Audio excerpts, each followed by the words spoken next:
우리 옆 사람과 함께 인사하겠습니다. 사랑하고 축복합니다. 인사하겠습니다.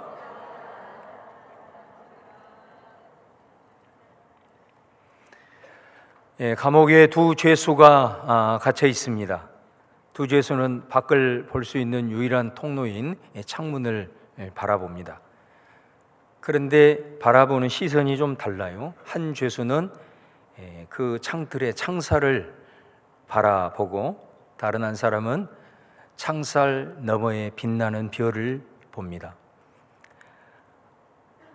당연히 두 사람이 똑같은 것을 보고 있지만은 바라보는 시선이 어떠냐에 따라서 이 사람의 생각과 또 삶을 바라보는 자세는 완전히 달라질 수 있습니다.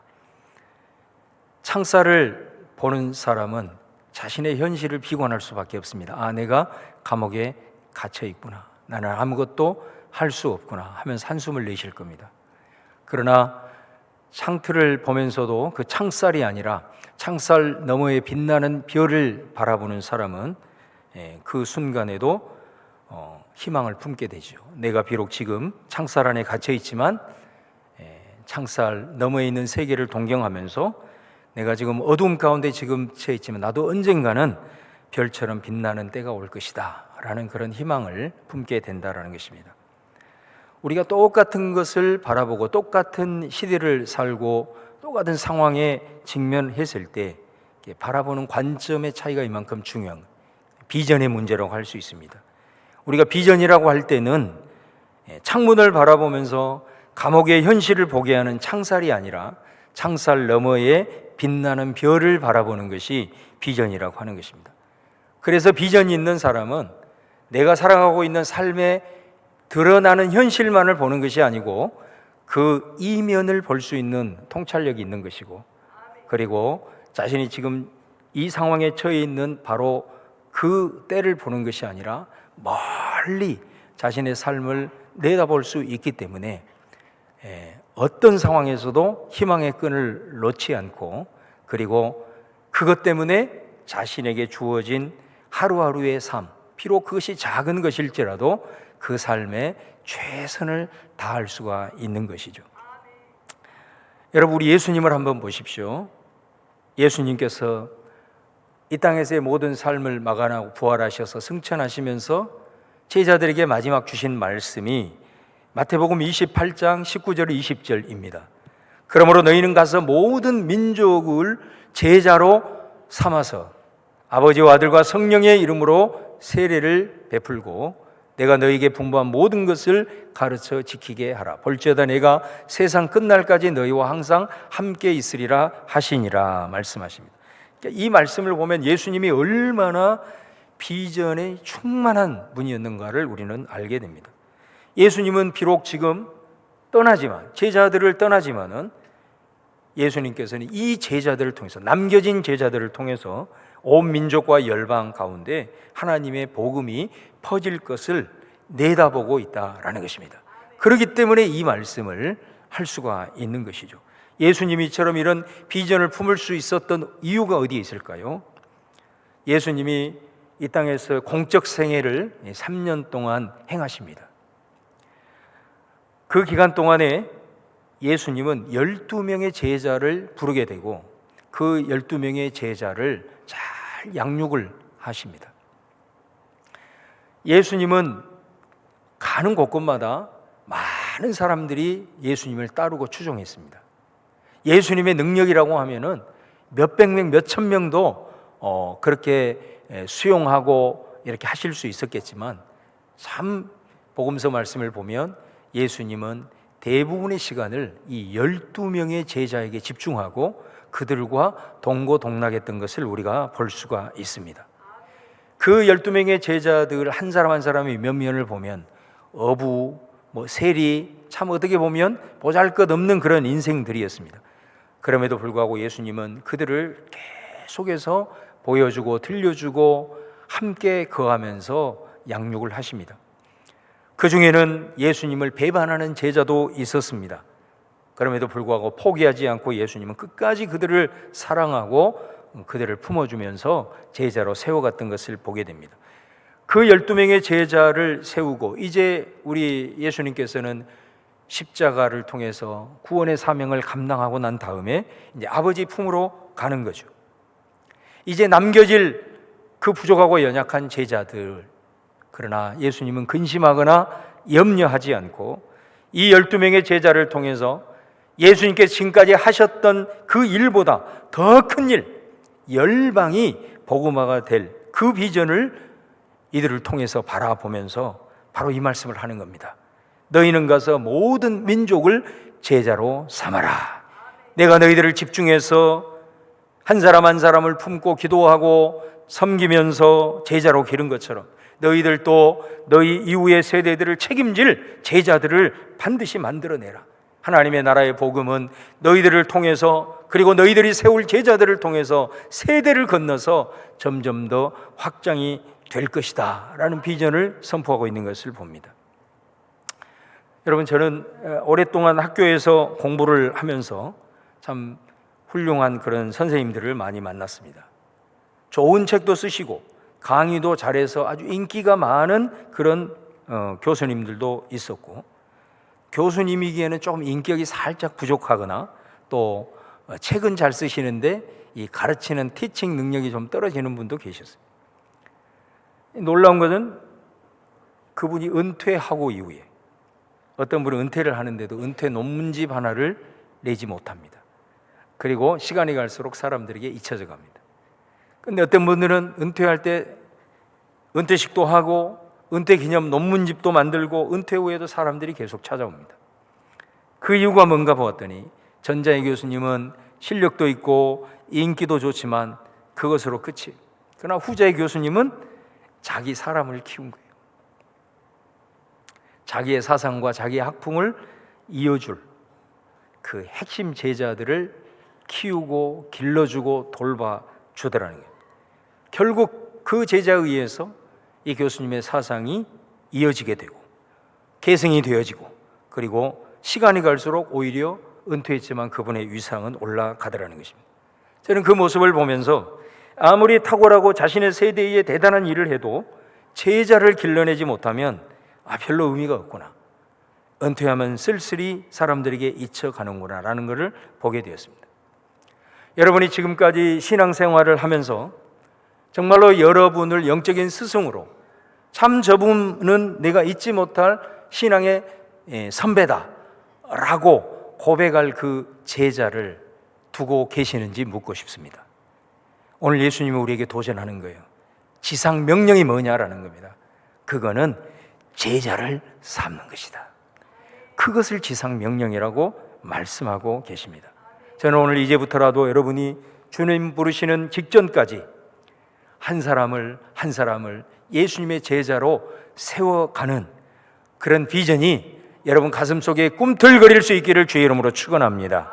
제자를 삼는다는 것은 많은 것을 드려야 할지 모릅니다. 시간도 드려야 하고 또 많은 것을 대가를 또 지불해야 될지도 모릅니다. 그 사람을 위해서 기도해야 되고 그 사람과 함께 때로는 말씀을 나누어야 되고 또 그가 어려웠을 때 함께 중보해주고 함께 손을 잡아주고 그리고 많은 사람들에게 또 연결시켜주고 이런 제자로 세워나가는 것이 결코 하루아침에 이루어지는 일이 아니겠습니다마는 오늘 분명히 우리가 말씀을 통해서 예수님이 명령한 비전이 뭐냐, 그거는 바로 한 사람의 제자를 삼고 세우는 것이다라는 것을 잊지 마시기를 바랍니다. 여러분, 오늘 우리가 바나바를 두 번째 만나게 되는데, 바나바는 참 어떻게 보면 가려진 존재이지만 성경을 읽고 묵상하면 할수록 이 사람이 얼마나 대단한 사람이나라는 것을 그 진가를 발견하게 됩니다. 말씀에 보면 이 안디옥이라는 지역에 놀라운 하나님의 복음의 역사가 일어났습니다.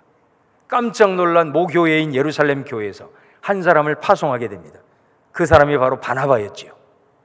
이 바나바를 보내면서 아마 도대체 그곳에 어떤 일이 일어났는지, 도대체 신앙이 바로 서고 있는지 이런 것들을 검증해 보고 싶었을 겁니다. 바나바가 그곳에 가보니 그곳에서 교회를 일으키고 하나님의 귀한 역사를 이룬 사람들을 보니 다 예루살렘 교회 교인들 중에 그 신앙적인 박해로 인하여 어쩔 수 없이 떠났던 그 피난민들이었다는 거예요. 그들을 바나바 그 이름의 뜻처럼 위로의 아들, 그들을 위로하고 그들을 격려하면서 나아갈 때에 하나님께서 은혜 주셔서 그 안디옥 교회가 바나바를 통해서 더 크게 이게 많은 사람들이 주님께로 돌아오는 역사가 일어나게 됩니다. 자, 이럴 때 바나바는 한 사람을 떠올리게 됩니다. 그 사람이 누구였냐면 우리가 바울로 아는 사울이라고 하는 사람입니다. 그런데 여러분, 이 바나바가 사울을 지금 떠올리고 있는데 원래 이 사울이 어떤 사람입니까? 우리가 이미 사도행전 9장에서 살펴본 대로 이 사람은 원래 예수님을 굉장히 믿는 사람을 핍박한 사람 아니었습니까? 그래서 예수님을 믿는 사람을 제사장에게 권위를 받아가지고 사람들을 현혹한다는 죄목을 씌워가지고 막 감옥에 갇히게 했던 그런 사람이란 말이에요.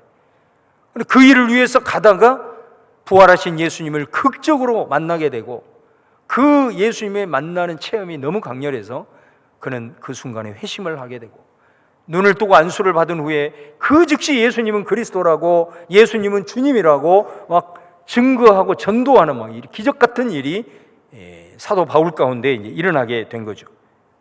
그런데 사람들은 바울을 믿지를 못하는 거예요. 유대인들도 너무너무 놀라게 되는 거예요. 어떻게 저 사람이 저렇게 될 수 있냐. 예수 믿는 사람들도 그 사람의 진정성을 의심하기 시작하는 거예요. 나중에 사울이 예루살렘으로 돌아왔을 때도 예루살렘 교인들이 사울을 받아주지를 않는 거예요. 저 사람이 얼마나 우리를 핍박한 사람이었냐, 저 사람을 우리가 어떻게 믿을 수 있겠느냐, 우리에게 들어와서 우리를 다 감옥으로 데려갈 사람이라 이렇게 그 진정성을 의심하면서 가까이 하려고 하지 않는 겁니다. 바울이 가지고 있는 그 과거의 전력 때문이었던 거죠. 그럴 때 이 바울을 변호해 준 사람이 다름 아닌 이 바나바였다는 겁니다. 이 바나바가 바울 편에 서서 바울을 변호해 줌으로 말미암아 결국은 바울은 예루살렘 교인들과 친교의 악수를 하게 되고 한 형제로 받아들여지게 됩니다. 사도행전 9장 26절 27절 말씀에 사울이 예루살렘에 가서 제자들을 사귀고자 하나 다 두려워하여 그가 죄자됨을 믿지 아니하니 바나바가 데리고 사도들에게 가서 그가 길 위에서 어떻게 주를 보았는지와 주께서 그에게 말씀하신 일과 다메섹에서 그가 어떻게 예수님의 이름으로 담대히 말하였는지를 전하니라. 바나바 때문에 바울은 제자로 인정을 받게 된 거예요. 많은 사람들이 가까이 하지 않고 꺼려했을 때 바로 그를 사람들에게 믿게 하고 도와준 사람이 바나바였다라는 것입니다. 바나바는 어찌 보면 굉장한 모험일 수도 있었겠죠. 자신의 이름을 걸고 바울에게 힘을 실어주게 된 거예요. 그래서 바울이 제자들과 이제 사귈 수 있었다라는 겁니다. 여러분, 이 바나바의 모습을 보면서 우리가 한 사람을 제자로 삼는다는 것이 바로 이런 일을 행한 것 아니겠습니까?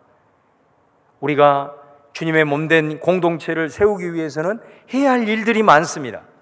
이런 사역도 해야 되고 저런 사역도 해야 되지만 많은 사역을 감당하면서도 반드시 우리가 잊어버리지 말아야 될 것은 주님이 궁극적으로 우리에게 명령하신 지상명령은 한 사람을 귀하게 여기고 그 한 사람을 예수님의 제자로 세우는 이 비전만큼은 우리의 가슴 속에서 떠나지 않아야 될 줄로 믿습니다.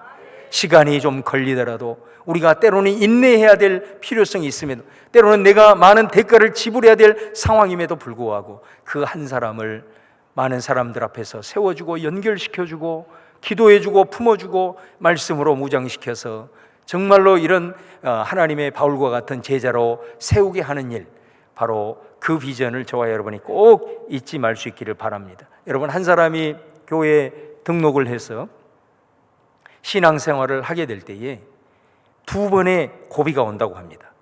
이거는 세계적인 전도 전문가인 찰스 안 박사가 많은 교회들을 임상을 통해서 낸 통계 자료입니다.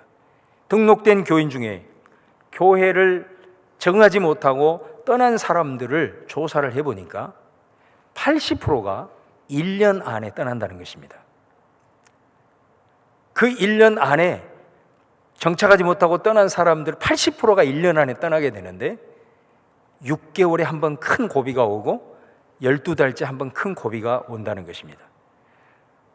그러면 이 사람들이 어떻게 이 고비를 넘기고 이 교회에서 정착을 할 수 있느냐? 거기에 몇 가지 안을 제시하는데 그 중에 아주 중요한 것 중에 하나가 뭐냐면 한 사람이 교회에 뿌리를 내리고 정착을 내리는 데는 6명과 함께 말을 섞을 수 있는 6명 정도와 함께 대화를 할 수 있는 관계가 형성이 되면 그 사람은 교회를 떠나지 않게 되더라라는 통계를 발표한 바 있습니다. 여러분, 우리가 바나바에 집중을 해야 될 이유가 여기에 있는 거죠.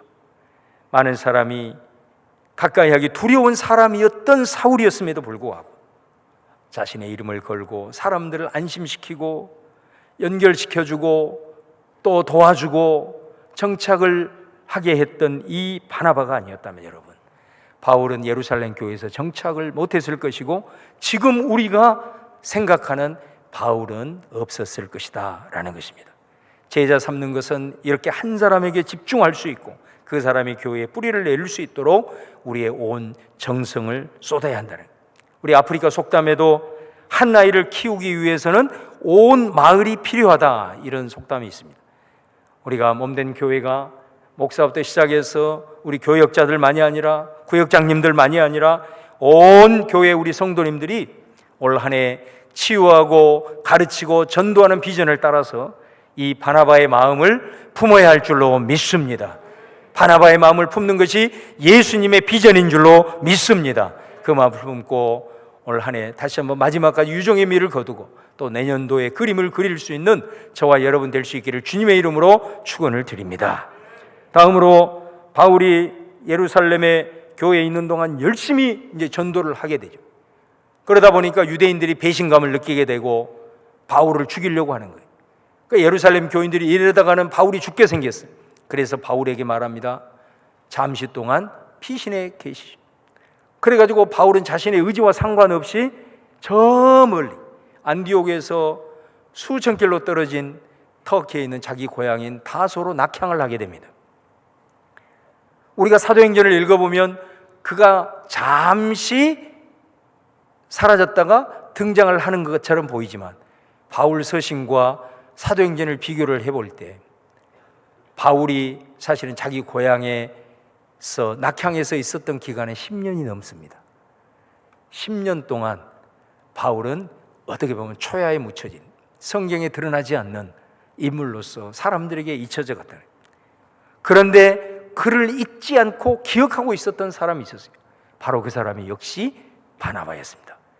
아까도 말씀드린 대로 바나바가 안디옥 교회에 가서 피난민 그 성도들을 위로하고 격려하다 보니 많은 사람들이 주님을 믿는 역사가 일어나요. 교회가 성장을 하게 되자 그 순간에 바나바는 바울을 떠올리게 된 거예요.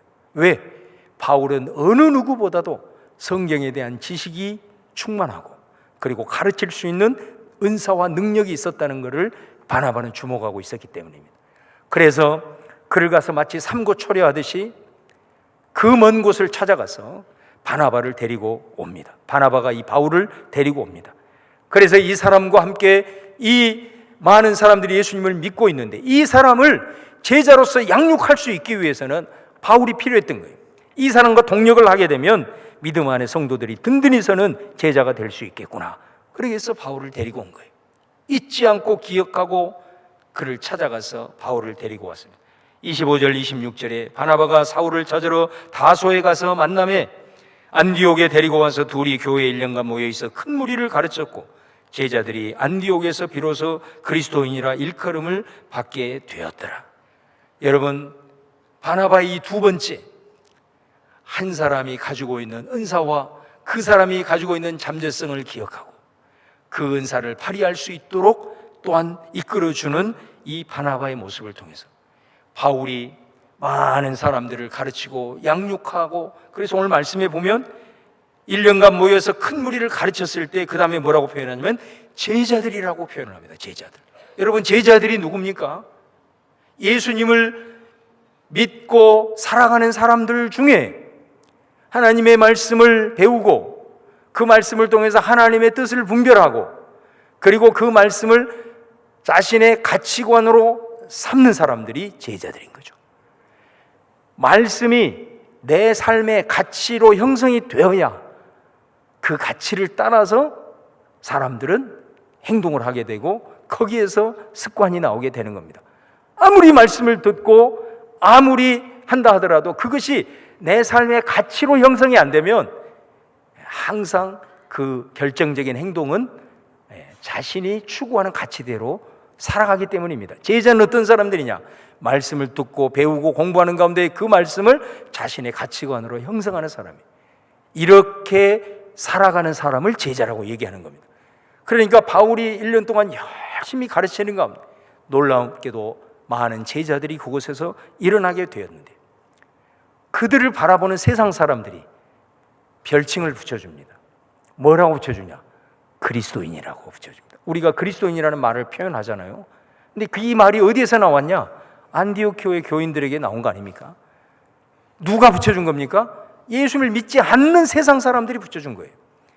적어도 세상 사람들이 그 안디옥 교회 바울의 양육을 통해서 세워진 그 제자들의 모습을 보니까 저 사람들은 자신들이 믿고 있는 예수님을 닮으려고 애를 쓰고 그 예수님의 가르침대로 살아가려고 애를 쓰는 그 모습을 보면서 참 저 사람들 예수님을 따르고 예수님을 추종하는 예수쟁이들이구나, 이렇게 세상 사람들이 붙여주는 이런 놀라운 역사가 일어나게 되었다라는 것입니다.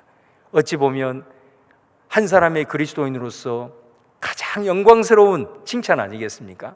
믿지 않는 자가 그 하나님의 사람임을 인정해 줄 때 이런 일들이 안디옥 교회에서 바울을 통해서 일어나게 되었다는 거예요.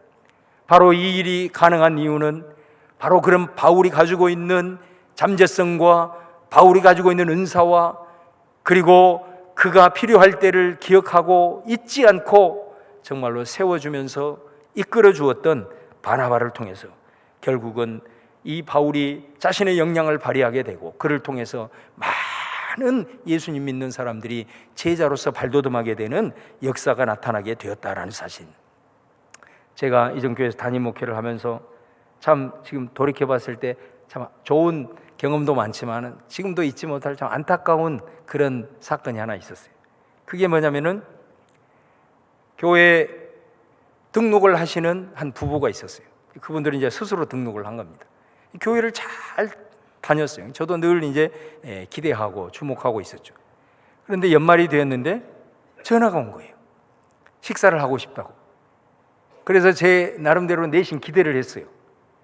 아, 이제 이분이 때가 되어서 주님의 몸된 교회에 이렇게 좀 헌신하려는 모양이다, 이리 생각을 하고 만났단 말이에요. 그런데 식사를 하고 나서 이렇게 말을 하는 겁니다. 목사님, 제가 이제 교회를 떠나야겠습니다. 제 기대하고는 상관없는 청천벽력 같은 말을 저에게 하는 거예요. 제가 얼마나 놀랬겠어요. 그래서 연말에 목사님들이 교인들한테 전화 오면은 상당히 그렇다고 하지 않습니까? 그러니까 그러면서 이제 이런저런 얘기를 하는데 그분이 했던 그 말 중에 목사님, 이 교회는 강한 사람들만 살아남을 수 있을 것 같아요. 저는 상상하지 못할 일. 저는 우리 교인들이 너무나도 귀하게 보였거든요. 그런데 이분들에게는 이렇게도 받아들여지고 있다는 사실 앞에 제가 굉장히 큰 충격을 받았던 기억이 있습니다. 여러분, 주님의 몸된 교회가 어떤 곳입니까? 많은 사람들이 주님 앞에 와서 구원받고 하나님 나라를 유업으로 받아 나가는데 때로는 그 중에는 약한 사람들, 때로는 세상에서 참 상처를 받은 사람들, 정말로 그렇게 연약한 분들이 이렇게 와서 이곳에서 공동체를 통해서 치유되고 회복이 되어져서 정말 믿음의 반석 위에서 세워져 가는 바로 그곳이 교회인 줄로 믿습니다.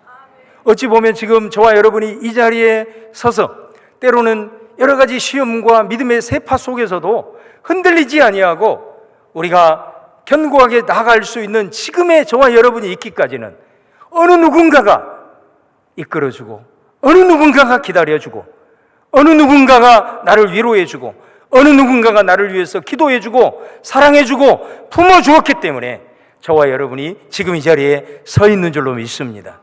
우리가 그런 마음을 생각한다고 한다면 정말로 우리 한 사람 한 사람을 귀하게 여기고 소중히 여기는 가운데 그분들을 더 잘 바나바처럼 품어주고 이끌어주고 인도해 줌으로 말미암아서 한 사람의 제자를 세워져 가는 그 예수님의 비전이 이 바나바와 같은 저와 여러분을 통해서 주님의 몸된 본향교회를 통해서 이루어질 수 있기를 주님의 이름으로 축원을 드립니다. 제가 금요 심야 때 한번 나눈 기억이 있는데 오늘 그 말씀을 한 번 더 나누고 오늘 말씀을 마무리하려고 합니다. 제가 부목사 시절에 외국인 부서를 맡았는데 제가 2011년도 여름이었던 것 같아요. 그때 우리 작년 그 외국인 부서를 중심으로 해서 몽골에 단기 선교를 인솔을 한 적이 있습니다. 근데 그 선교팀에는 나이가 70세가 넘으신 두 분의 노 권사님이 같이 함께 동행을 했습니다. 우리가 가서 베이스 캠프로 있는 곳이 몽골에 있는 한 신학교였습니다. 신학교가 되면 이렇게 방학이 되면 다 이제 자기 고향으로 가기 때문에 이제 신학교가 비어 있는 거예요. 그래서 그곳에 기숙사에서 거하면서 아침은 그 기숙사 식당에서 우리가 직접 이렇게 음식을 이제 해 먹는 이런 식으로 이제 보내게 되었습니다. 아침에 일어나면 먼저 새벽 기도는 아니지만 한 20분 정도 이렇게 경건회를 드리고 이제 하루를 시작하게 되었는데 식당에서 모임을 하려고 내려갔는데 그 권사님 두 분이 식사 준비를 다 해놓은 거예요. 식사 준비를 다 해놓은 거예요. 그러니까 그곳에는 젊음으로 충만한 여자 집사님들도 계시고 그러니까 이분들이 안절부절을 못하는 거예요. 아니 권사님 우리 어떻게 하라고 세상에 이걸 다 준비를 해놓으셨어요 하면서 막 어쩔 줄을 몰라 하는 거예요. 미안해 하면서 이제 저녁에 사역을 다 마치고 이제 한 사람씩 이렇게 이제 나눔을 하게 되는데 이제 그 권사님 한 분이 오늘 아침에 있었던 이제 그 사건을 염두를 해두면서 이제 자기 나눔을 하게 되는데 제가 이제 은퇴 시점이 다가오니까 이제 하나님께서 또 나를 부르실 날이 얼마 남지 않았겠구나. 왜냐하면 자기와 함께 했던 사람들이 이제 하나님 나라로 그렇게 가는 모습을 보니까 그래서 생각을 하면서 이제 나도 은퇴하기까지 조문을 좀 많이 다녀야 되겠다 이렇게 생각을 하고 이렇게 장례식 때 이렇게 늘 조문을 이렇게 자주 다니면서 유족들을 이제 위로를 하는데 한 번은 이제 장례식에 가서 이제 조문을 하는데 그 고인을 조문을 하면서 한번 기억에 한번 떠올려 봤다는 거예요. 자기가 이 사람이 교회에서 많은 일을 하고 막 사람에게 인정받고 이런 거 하나도 생각이 안 나더라는 거예요. 그분과 함께 부서에서 일도 해보고 여전도회 활동도 해보고 권사회에서 함께 헌신도 했는데 뭐 했던 거는 거의 기억이 나지 않더라는 거예요. 그런데 한 가지 생각이 딱 머리에 스치면서 울컥 하더라는 거예요. 자기가 이 고인에 대해서 기억나는 것이 생각이 난 거예요. 그게 뭐였냐면 자기가 젊은 집사 시절에 정말로 힘든 때가 있었는데 그때 그 고인이 자기의 손을 잡아주면서 김 집사야 힘을 내라. 내가 너를 위해서 새벽마다 기도하고 있어. 이 어려움은 반드시 지나가. 그 말이 불현듯 확 떠오르면서 그 조문하는 가운데 울컥하더라는 거예요. 그래서 그 후부터는 자신의 신앙의 패턴은 완전히 바뀌었다는 거예요. 거기에서 깨달음이 사랑만 남는구나. 사랑만 남는구나. 힘들고 어려울 때 나를 위해 기도해주고 안아주고 북돋워주는 그것만 기억에 남는구나. 그렇게 하시면서 하시는 말씀이 내가 이곳에 나이 들었다고 대접받으러 온 것이 아니라고. 여러분들이 낮에 이렇게 선교하느라 내가 힘들어서 여러분들과 모든 순간을 함께 할 수 없지만 내가 여러분들을 위해서 무엇을 할 수 있을까? 이곳에서 기도하는 것, 그리고 잠이 없으니까 아침이라도 챙겨드리는 것. 그러니 미안해하지 말고 우리로 하여금 섬길 수 있는 기회를 달라고 그 얘기를 하시는 거예요. 사실 그 말을 듣고 그 선교팀이 함께 기도하면서 다 엉엉 울었어요. 일주일 동안의 많은 단기 선교에 정말 귀한 역사들이 있었지만 저도 지금 15년이 훌쩍 지난 지금도 그 노건사님의 말씀을 잊을 수가 없습니다. 여러분, 많은 사람들에게 내가 하고 있는 이 일을 통해서 인정받는 거 다 지나갑니다. 그러나 한 사람에게 집중하고 그를 위해서 기도해주고 말씀으로, 삶으로, 사랑으로 대하고 기르는 것, 바로 그것, 우리 주님이 우리에게 말씀하시는 지상 명령이요 비전인 줄로 믿고, 우리 사랑하는 본향교회가 소그룹을 통해서 든든히 세워져가는 이 시점에 오늘 말씀을 꼭 기억하고 바나바의 마음을 품고 우리 주변에 있는 한 사람을 소중하게 여기고 그들을 잘 이끌어주고 사랑으로 섬기면서 하나님의 제자로서, 그리스도의 제자로서 세워가는 그런 귀한 믿음의 역사가 힘있게 일어날 수 있기를 주님의 이름으로 축원을 드립니다.